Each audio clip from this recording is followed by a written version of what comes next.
with the exercise of chapter 6 in previous videos. Today we will start chapter 7. Chapter 6 में हमने पढ़ा था changes around us, हमारे चारों तरफ क्या क्या changes होते हैं उसके बारे में हमने complete explanation पढ़ा था.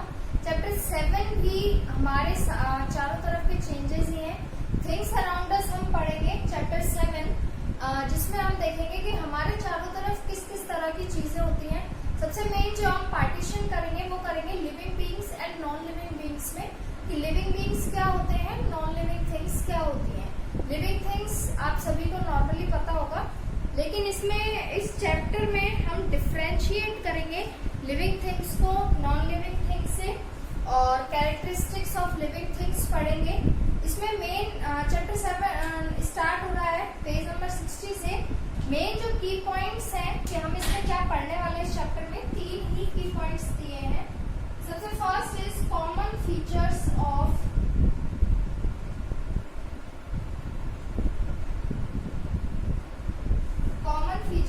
Living and non living things.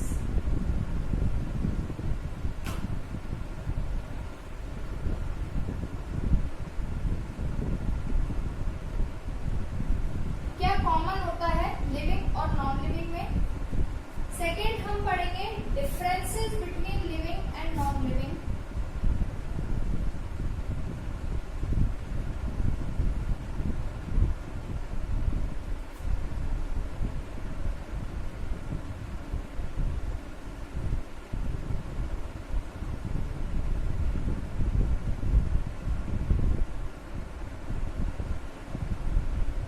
Third, characteristics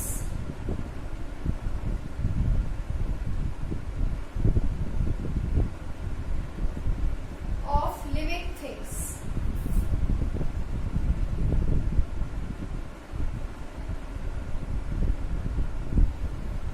living things के बारे में हम डिटेल से पढ़ेंगे. तो सबसे पहले चैप्टर स्टार्ट करते हैं. राज, रिया and some of their friends were having morning walk in a garden.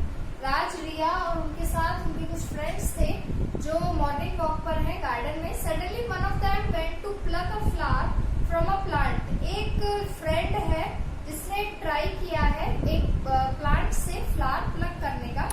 Raj asked him not to do so. Raj ने उसे ऐसा नहीं करने के लिए बोला कि आप मत कीजिए ऐसा. Why did Raj ask the boy not to pluck flowers? तो आपके हिसाब से राज ने उस बॉय को क्यों मना किया होगा प्लक द फ्लावर के लिए. There are millions of living things on this earth. इस अर्थ पर मिलियंस होते हैं. मैं आपको बता देती हूँ 1 million इक्वल टू 10 लाख होता है, लेकिन मिलियंस बोला है. दैट मीन करोड़ में जो है लिविंग थिंग्स हैं इस अर्थ पर. They all together make the earth a beautiful place to live in. ये सारा मिलके अर्थ को एक बहुत ब्यूटीफुल प्लेस बनाता है रहने के लिए.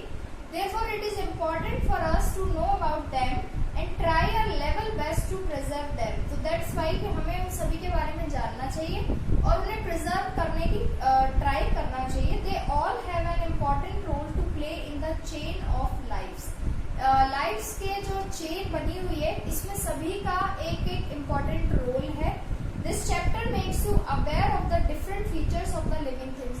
हम यहाँ नॉन लिविंग थिंग्स को कंपेयर करेंगे, कॉमन फीचर्स भी पढ़ेंगे, डिफरेंस भी पढ़ेंगे, लेकिन जो मेन चैप्टर है is all about living things. तो लिविंग थिंग्स के बारे में हम ज्यादा पढ़ेंगे, उनके features, characteristics. Now chapter start करते हैं पेज नंबर 60 पर. We see many things around us. हमने हमारे चारों तरफ हम नॉर्मली बहुत सारी चीजें देखते हैं. Some of these can walk. कुछ चीजें वॉक कर सकती हैं, others can't. कुछ चीजें नहीं कर सकती हैं. Some can see. कुछ चीजें देख भी सकती हैं, others can't. And some can speak. Like we human beings हम बोल सकते हैं, others can't. What makes things different? तो ये चीजें different कैसे होती हैं? The most important thing which makes different is life. जो मोस्ट डिफरेंस जो है इन सभी चीजों के बीच में वो है एक लाइफ. जिन्हें लाइफ मिली है they are in living beings, और जिन्हें लाइफ नहीं मिली है उन्हें फीचर किया जाता है in non living things. The things which have life in them, ऐसी चीजें जिनमें लाइफ है, are called living things.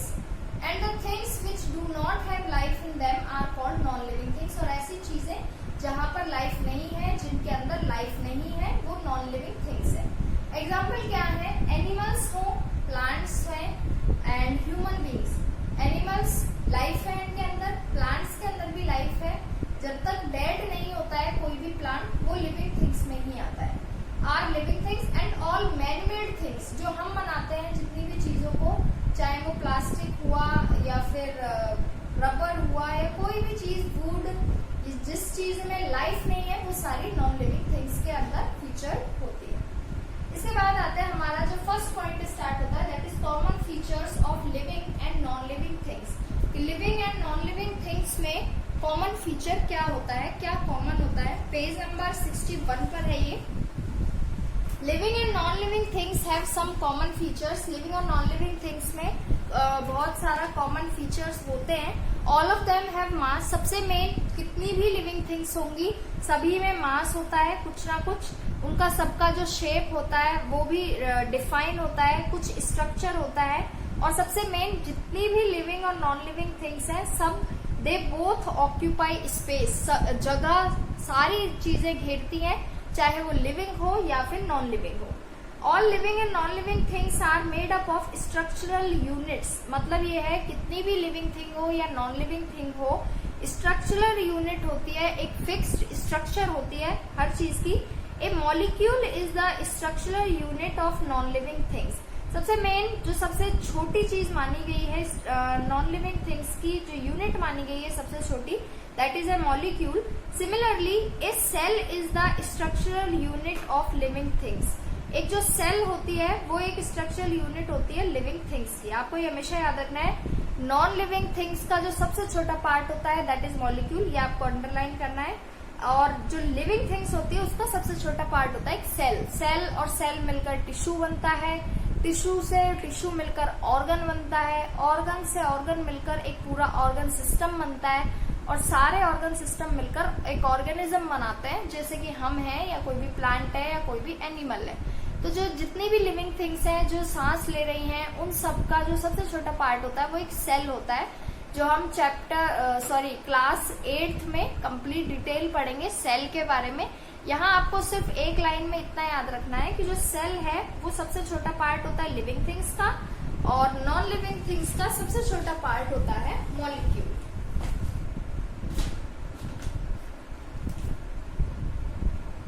Smallest unit of living things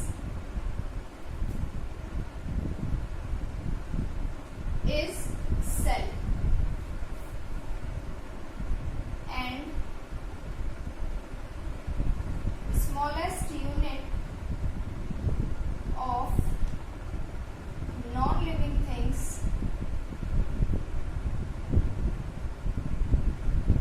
is a molecule।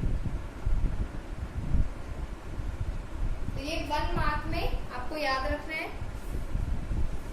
इसके बाद है similarly a cell is a structural unit of living things like molecules we can not see a cell. लेकिन common चीज क्या है कि हम smallest unit of living things भी नहीं देख सकते हैं अपनी आंखों से, और ना ही smallest unit of non living things हम देख सकते हैं। तो सेल हो या मॉलिक्यूल हम अपनी आंखों से नहीं देख सकते हैं, हमें एक माइक्रोस्कोप की नीड होती है इनको वॉच करने के लिए properly. Like molecules, we cannot see a cell with our naked eyes and we need a microscope to see them. But how can we know that a thing has life in it or not? लेकिन हम ये कैसे पता करें कि किसी भी चीज में लाइफ है या नहीं है? For this, we should understand some features or characteristics of living things which make them different from non-living things. तो सबसे मेन हम दोनों को अलग अलग पढ़ेंगे जब हमें अच्छे से समझ में आएगा कि कौन सी चीजें लिविंग थिंग्स हैं और कौन सी चीजें नॉन लिविंग थिंग्स हैं। दैट्स वाई हम इन दोनों को अलग अलग पढ़ेंगे एज ए टॉपिक। तो पेज नंबर 61 पर नेक्स्ट टॉपिक जो हम स्टार्ट करते हैं that is characteristics of living things. Living things क्या होते हैं वो हम पढ़ेंगे। सबसे first, living things exhibit some characteristics which are common to all of them. कुछ चीजें ऐसी होती है जो सारे लिविंग थिंग्स में कॉमन होती हैं, तो सबसे पहले हम वहीं से स्टार्ट करेंगे। Let us know these features of living things that make them different from non-living things। तो हम ऐसी चीजें पढ़ेंगे लिविंग थिंग्स और नॉन लिविंग थिंग्स की जो कॉमन भी है और क्या क्या डिफरेंस है, टॉपिक वाइज हम कंप्लीट करेंगे। सबसे फर्स्ट है living things are made up of sales.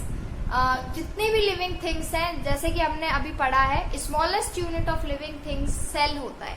तो जितनी भी लिविंग थिंग्स होंगी, चाहे वो अलग अलग हो, प्लांट हो, कोई भी एनिमल हो, ह्यूमन बींग्स हो, कुछ भी हो, सब में जो मेन होता है दैट इज सभी सेल से मिलकर बने हुए होते हैं। तो ये हमारा फर्स्ट टॉपिक है जो कॉमन है सभी में।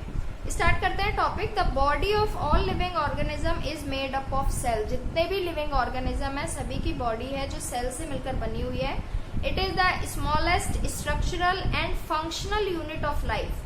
दैट मीन स्मॉलेस्ट सबसे छोटा होता है, स्ट्रक्चरल मीन सेल ही हमारी बॉडी की स्ट्रक्चर डिसाइड करता है और सेल ही डिसाइड करता है कि हमारा बॉडी का कौन सा पार्ट किस तरीके से फंक्शन करेगा, किस तरीके से चलेगा। तो दोनों ही यूनिट जो होती है वो सेल ही होती है, स्ट्रक्चर भी डिसाइड करती है और फंक्शन भी डिसाइड करती है। दैट्स वाई बोला गया है सेल को smallest structural and functional unit of life.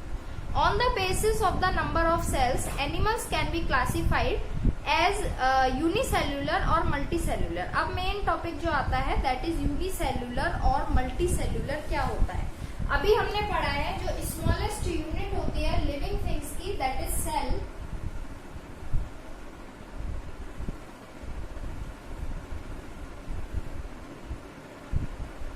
तो यहाँ पर दो चीजें आएंगी हमारे पास that is unicellular और मल्टी सेल्यूलर। यूनिसेल्यूलर मीन होता है हैविंग सिंगल सेल। ऐसे लिविंग ऑर्गेनिज्म, ऐसे लिविंग थिंग्स जो सिर्फ एक सेल पर ही टिके हुए हैं उनको बोलते हैं यूनिसेल्यूलर ऑर्गेनिज्म। अभी हमने पढ़ा है सेल जो है स्मॉलेस्ट यूनिट है, स्ट्रक्चरल भी है और फंक्शनल भी है। सेल तो एक सिंगल सेल ही स्ट्रक्चर डिसाइड करेगी, एक सिंगल सेल ही फंक्शन, पूरा बॉडी का फंक्शन एक सिंगल सेल ही जहां संभालती है। एक ही सेल जो होती है वो होता है यूनिसेल्यूलर। इसमें एग्जांपल है अमीबा, पैरामीशियम, यीस्ट आप सभी ने सुना होगा जो केक में यूज में आता है, बेकरी शॉप्स पर यीस्ट यूज में लेते हैं। एंड बैक्टीरिया भी आप सभी ने सुना होगा। तो जो बैक्टीरिया होता है वो एक सिंगल सेल ऑर्गेनिज्म होता है। तो बैक्टीरिया लिविंग थिंग्स में ही होता है लेकिन सिंगल सेल के अंदर आता है। Multicellular having more than one cell. एक सेल से ज्यादा सेल जिनमें होंगी वो होंगे मल्टीसेल्यूलर ऑर्गेनिज्म या मल्टीसेल्यूलर लिविंग थिंग्स। लाइक सबसे पहले हम ह्यूमन बींग्स, एनिमल्स हैं, प्लांट्स हैं, सभी मल्टीसेल्यूलर के अंदर आते हैं। इसके बाद अभी मैंने बताया था कुछ देर पहले जो सेल होती है, सेल से सेल मिलकर बनता है टिश्यू। डिटेल हम क्लास 8 में पढ़ेंगे। सेल से सेल मिलकर टिश्यू बनता है, टिश्यू से टिश्यू मिलकर एक ऑर्गन बनता है कंप्लीट, ऑर्गन से ऑर्गन मिलकर एक पूरा ऑर्गन सिस्टम बनता है एंड सारे ऑर्गन सिस्टम मिलकर एक कंप्लीट ऑर्गेनिज्म बनाते हैं। ऑर्गेनिज्म मीन चाहे वो लिविंग, वैसे हम लिविंग थिंग्स की बात कर रहे हैं तो लिविंग ऑर्गेनिज्म बनता है। सबसे पहले cell, then tissue, then organ system and then organism. इसके बाद जब बुक पर आते हैं, आप वापस अपनी बुक पे आइए। On the basis of number of cells animals can be classified as unicellular और मल्टीसेल्यूलर। सबसे main amoeba, paramecium and yeast, आप इसमें बैक्टीरिया भी लिख सकते हैं एग्जाम्पल में, have single cell which they use to carry out all the function of a living being. अभी मैंने बताया सेल का वर्क क्या है, एक स्ट्रक्चर डिसाइड करना, एक फंक्शन डिसाइड करना। तो एक सिंगल सेल अगर ये सारे काम कर रही है किसी भी ऑर्गेनिज्म में तो उसको हम यूनिसेल्यूलर ऑर्गेनिज्म बोलते हैं and are called unicellular. Plants, animals and human beings have millions of cell. अब जिसमें बहुत सारी सेल्स होती हैं, मोर देन वन, या फिर इसने डायरेक्टली एग्जाम्पल के थ्रू बताया है। तो plants, animals, human beings have millions of cell in their body are called multicellular. इसके बाद है एक ग्रुप ऑफ सिमिलर सेल्स। अगर सेल्स और सेल मिल जाए और एक ग्रुप बनाए and that perform a particular function form a tissue. अभी बताया मैंने सेल और सेल मिलकर टिश्यू बनते हैं, दैट मीन एक group of cell is called tissue.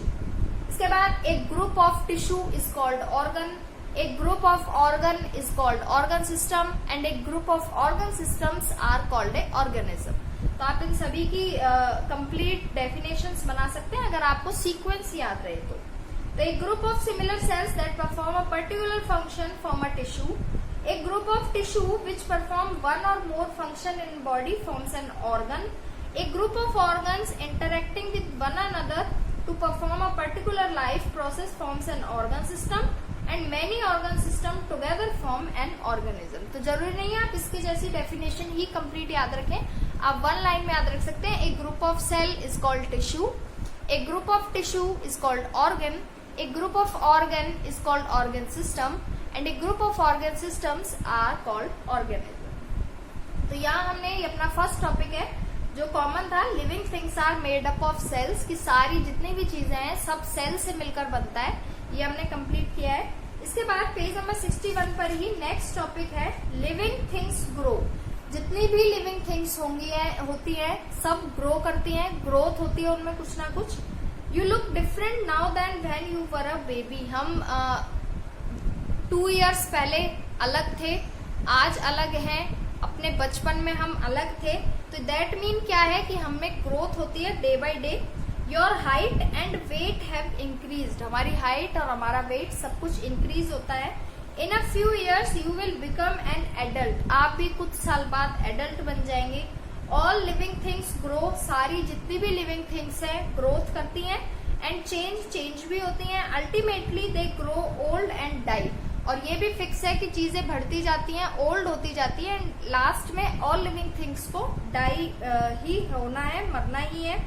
Non living things do not grow, और जो नॉन लिविंग थिंग्स होती हैं वो ग्रोथ ही नहीं करती है, दैट्स वाई ना वो ओल्ड होती है ना ही डाई जैसा कुछ होता है नॉन लिविंग थिंग्स में। Growth is the natural increase in the size of an organism as it matures. कोई भी लिविंग ऑर्गेनिज्म होता है जब मैच्योर होता है तो ऑटोमेटिकली जो ग्रोथ है वो एक नेचुरल थिंग है। All living organism show growth during some time, the growth is fast and can be easily noticed. कुछ चीजों में आप ग्रोथ को बहुत ज्यादा फास्ट देख सकते हैं, नोटिस भी कर सकते हैं, और कुछ चीजों में ग्रोथ बहुत कम भी होती है, लेकिन ग्रोथ एक फिक्स पॉइंट है जो नेचुरल इंक्रीज है। After some time growth is very slow and hardly noticeable. A baby grow to become a human being, एक बच्चा बड़ा होता है। A puppy grows to become a dog, एक पपी बड़ा होकर डॉग बनता है। A kitten grows to become a cat. A chicken grows to become a hen. A cub grows to become a lion or tiger and a seed grows to become a plant. तो सब चीजें छोटी होती हैं और growth करने के बाद बड़ी होती है। A tree grows throughout its life but animals usually stop growing when they reach a certain stage. आप सबसे मेन कि जो एक ट्री है वो थ्रू आउट लाइफ, उसका जितना भी लाइफ है वो बढ़ता ही रहता है, चाहे थोड़ा बढ़े। लेकिन एक एनिमल जो होता है उसका जो ग्रोथ है वो कुछ टाइम तक ही होता है, उसके बाद जब उसकी सर्टेन एज होती है कि इतनी एज तक ही कोई भी एनिमल ग्रोथ करेगा, उसके बाद वो ग्रोथ होती है वो फिनिश हो जाती है। ये टॉपिक आप बाद में पढ़ेंगे कि ग्रोथ और डेवलपमेंट में क्या डिफरेंस है। ग्रोथ जो होती है वो एक टाइम के बाद फिनिश हो जाती है, रुक जाती है, और जो डेवलपमेंट होता है वो पूरी लाइफ होता है। तो वो भी आगे का टॉपिक है, वो हम बाद में पढ़ेंगे। यहाँ हम ग्रोथ की बात कर रहे हैं। सेकेंड टॉपिक हमारा कंप्लीट होता है कि जो ग्रोथ होती है लिविंग थिंग्स में वो सभी में ही होती है, चाहे कोई भी लिविंग थिंग्स हो। इसके बाद जो थर्ड पॉइंट आता है that is living things need food. सबसे मेन कि जितनी भी लिविंग थिंग्स हैं सभी को खाना चाहिए ग्रोथ के लिए ही। We have studied that all plants, animals and microorganisms need food. हम सब पढ़ चुके हैं जितने भी प्लांट्स हैं, जितने भी एनिमल्स हैं, माइक्रो ऑर्गेनिज्म है, उन सभी को खाना चाहिए होता है। While plants prepare their own food, the animals depend on plants. जो प्लांट्स होते हैं वो अपना खाना खुद बनाते हैं, और एनिमल्स जो होते हैं वो डायरेक्टली इनडायरेक्टली डिपेंडेंट होते हैं प्लांट्स पर और या फिर अदर एनिमल्स पर। तो जो अपना खाना खुद बनाते हैं दे आर कॉल्ड प्रोड्यूसर्स, और जो उस बने हुए खाने को यूज में लेते हैं उनको बोलते हैं consumers. So the plants are called producers and the animals are called consumers. Most plants have a green substance called chlorophyll in their leaves. जितनी भी प्लांट्स होती है जिनकी लीफ जो होती है वो ग्रीन कलर की होती है, that mean leaf green colour की नहीं होती है। लीफ के अंदर एक पिगमेंट होता है क्लोरोफिल नाम का, वो ग्रीन होता है, दैट्स वाई हमें जितनी भी लीफ है वो ग्रीन दिखाई देती है।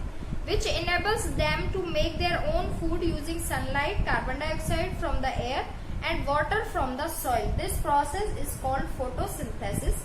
Animals do not have chlorophyll. अब photosynthesis जो process है पूरा complete हम समझेंगे नेक्स्ट वीडियो में।